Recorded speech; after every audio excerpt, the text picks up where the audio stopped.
What's going on, fellas, and welcome back to the weekly recap. This is the week 13 edition, and yeah, I'm literally leaving for Argentina today. I'm going to Patagonia to hike.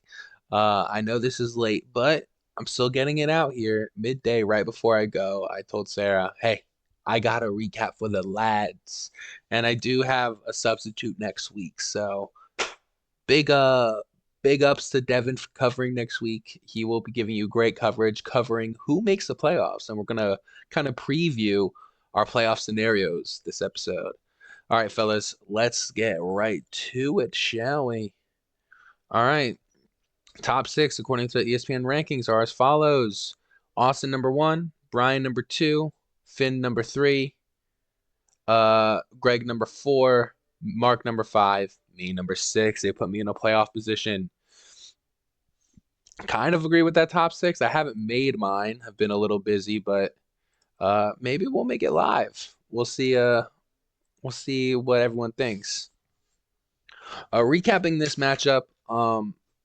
Fun fact in my edge count, I just did it for last week. This is the only matchup I got wrong. I picked myself to win, and at one point I had the lead. Tyler Bass misses the last kick, but it shouldn't have gone to that last kick because to recap the matchup, DJ Moore actually was the guy I had in all week, but I put in Ramondre late. Ramondre doesn't have a bad game, but DJ has a great game. I was on Turkey Day. It's tough. It's a tough sight to see. It definitely gets me the win. Josh, although beating me, loses McCaffrey, has Mixon on bye, and has a lot going against him to make the playoffs, but a win against me keeps him up. Joe Mixon, when healthy, is the best running back in the league. I kind of just fully believe that outside of Saquon Barkley. But George Pickens, benching Zay Flowers for Jacoby Myers, I thought was a crazy play, and it works out. Isn't that crazy? So I mean, what a managing week here from from Josh to get him the win here, keep his season alive. Yeah, and a tough loss for me. Does not cement my playoff spot. If I won this game, I would have. So it's tough, but leaving it to week 14 is not something I am unfamiliar with. So good win for Josh, keeping his dreams alive. Speaking of keeping his dreams alive, I have Mateo beating Greg here. Mateo, at one point, I thought it was like 3-7, 2-7. And now he's 6-7. It's a I've won my last four games of the season before to get in. If Mateo gets this comeback, it's even better. Because yeah, being 3-7 is crazy work and getting it done. It gets done in the back of Chase Brown being the tank that he is. He gets a bad CD week against the Giants, but the defense and kicker come through. Greg's team just kind of pooping the bed. We have a bad Amon Ra, Tony Pollard. Christian Watson is 7.7. It's not bad for him. You're not too upset with 11. He starts the wrong defense, which kind of sucks, but I mean, he's yeah, tough loss, tough loss. Greg obviously still in the driver's seat of a playoff spot. I'll go check in that. I'll go check on that right after. But I think Greg is still favorable with his head-to-heads and matchups that he's already won. But let's see, 7-7 would be nuts. A lot of 7-7 teams left at the end of the season trying to claim a playoff spot. Devin, his nightmare continues. 85 points from the squad. He gets a bad Brees week. The wide receivers poop themselves to get the goose egg from Disley. Um, yeah, this is just kind of getting to what Devin's team is now. Uh, a lot of questions at the worst time of the season to have questions. And yeah, it's tough. Austin's season has now been kind of turned around. The late season edition of Jaden Daniels now gives him a huge added bonus on this league. Because Austin was just missing a quarterback prior to this. But then obviously Russell Wilson, even on the bench, scoring 31. But yeah, I mean, Jaden Daniels QB3 in the season, right? Like, this guy's insane. And now Austin just gets him with the running back room of Taylor and Henry, Cup and McLaurin, Bucky Irving, James Conner, Brian Thomas, Rico Dowdle. I mean, Austin has an insane team. I think he might have to go back to my number one spot, even though Brian did not lose. Next matchup, Mark versus Ray. Ray actually has a better outcome than I thought. We finally get like a huge Tyreek Evans week. Sadly, we get the bad Darnell Mooney start, and uh, Justin Herbert pooped himself. He didn't have a better sub in Purdy, so it's not really that big of an issue. I don't think there's like a sub win on his bench at all.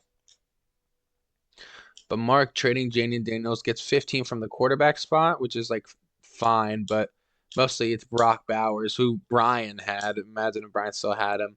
Marvin Harrison in his season debut for Curry Man gets 14. Real big DSLs over there. And Mark's also already traded Khalil Shakir, and now Lad McConkey should join the squad. Mark's team is kind of all over the place where it's just like not solid enough with now he has no quarterback after having like quarterback 3 all year and just like question marks at wide receiver. I don't know why we're still trusting Ridley to get 12, but I mean, he got Lad and I think he's benching Marv. Maybe he starts Marv. I don't know. It's a good win. It gives Mark back in the playoff spot and a possibility to get the bye still. Next, we have Finn versus Vinny. Vinny's loss actually, I think, comes mostly in the form of the defensive start. I mean, 49ers defense is not bad, but against Buffalo going into the week is just a horrible managerial decision. Quentin Johnson could have got the sub out, but you don't really have like any big.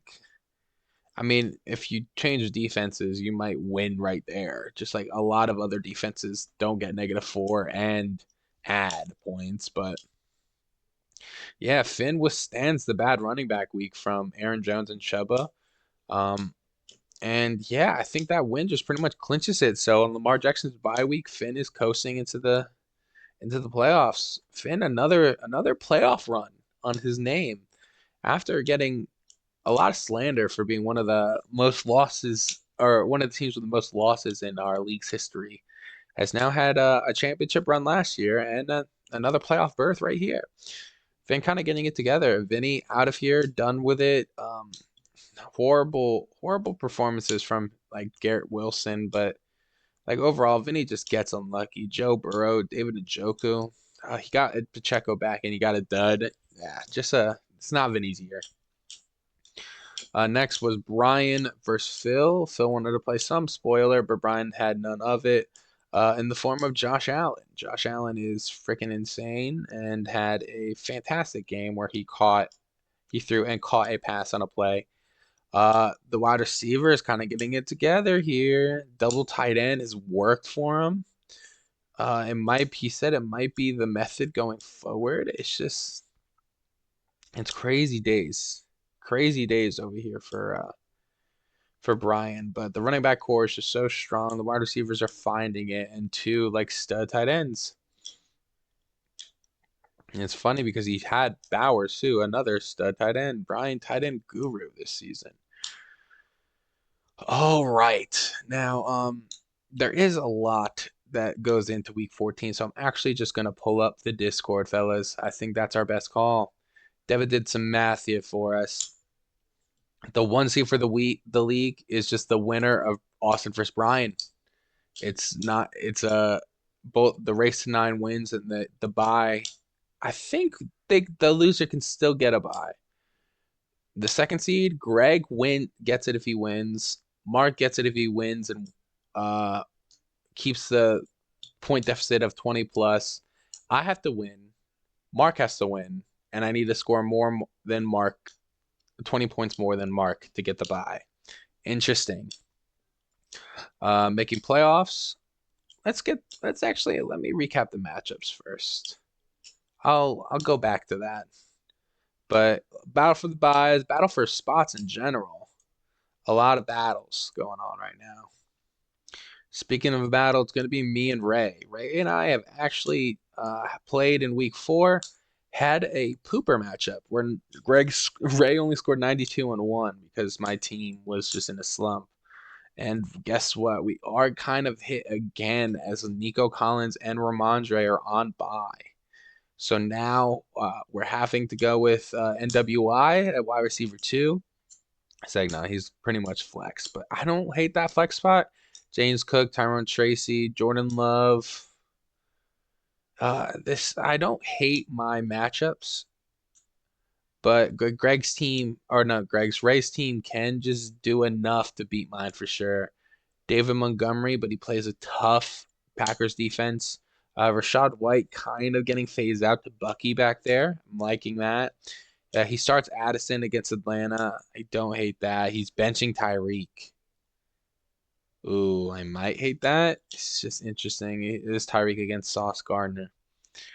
They give projections to me. I'm gonna say myself here to clinch my spot, man. I don't know if I make it in if I lose. We'll see. I have actually was not able to fully dissect Devin's message yesterday, so if I lose, we'll see. Ray trying to play spoiler, and he can. Pretty important matchup here with Mark and Greg. They're giving.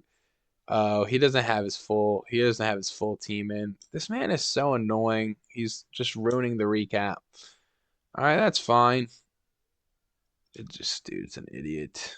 Like a complete loss of the recap. Is he trying to play mind games with Greg?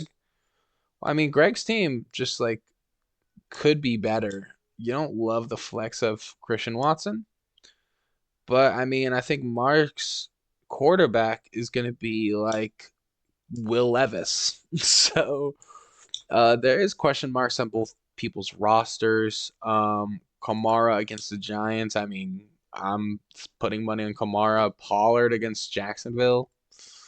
I know Levis is against Jacksonville, but yeah, I don't know. Mark being pro Titan, this pro Titan is a little disturbing.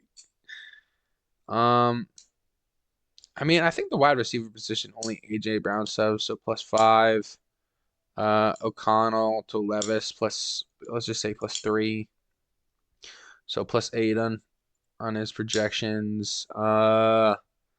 Running backs, Kyron and Kenneth. Why are they giving him 27? That's 24 +32. That he only has like I think like 95 in projections.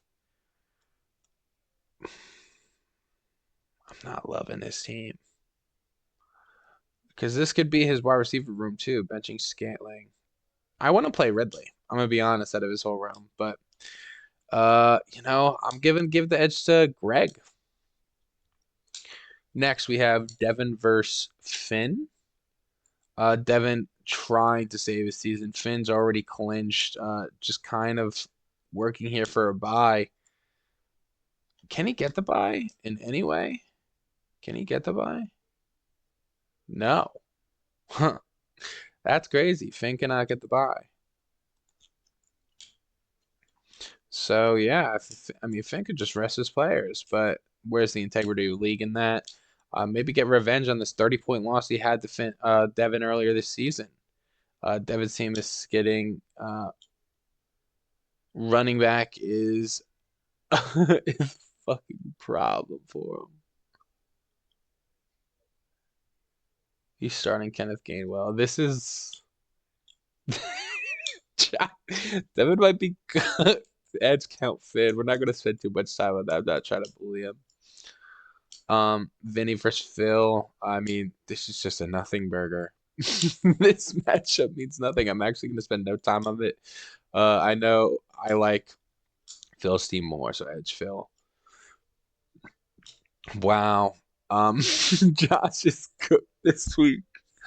Kareem Hunt, Tank Bigsby, Pickens, Jacoby Myers, Khalil Shakir, Kyler.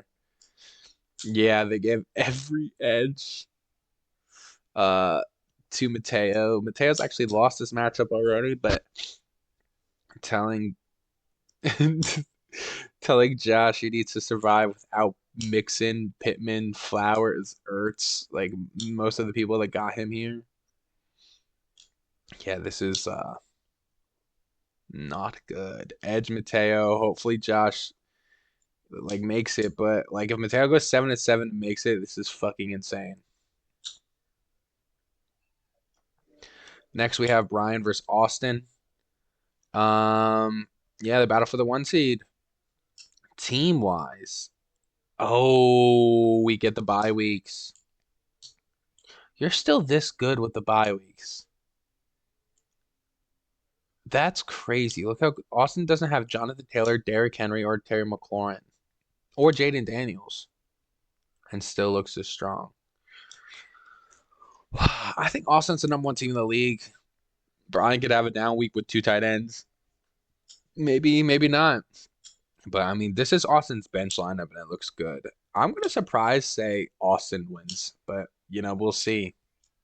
That's crazy. That's crazy. But Austin. Now let's go to my edge count. Fellas, guess what? I went 5-1 last week, and the only matchup I got wrong was my own where I said I would win. So I know ball, 57%.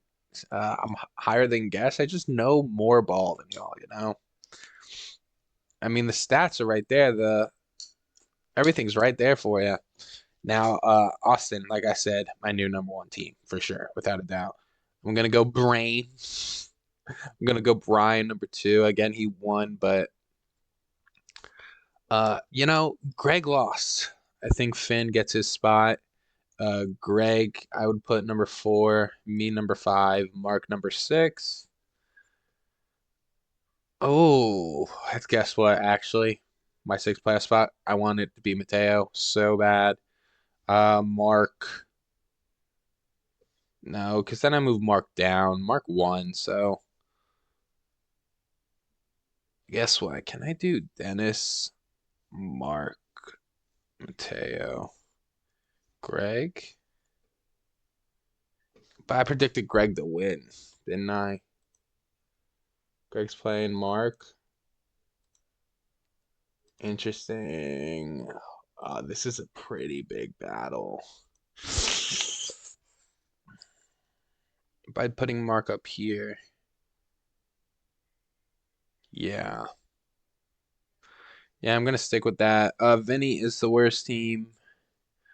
Phil lost. Let's say I like Ray's team, Phil's team more than Ray's. Josh is just he won, but he's cooked. Damn, Devin. Can I put Josh above Devin? If Josh wins this week, Josh is not gonna win this week, so Devin, Josh. All right, that's my top 12. All right, fellas. I actually have to head out of here very soon. I appreciate y'all for watching, and great season of fantasy so far, fellas. Sorry, I'm gonna have to take your money in the clutch again, but it is what it is. Appreciate y'all for watching, and yeah, go Giants.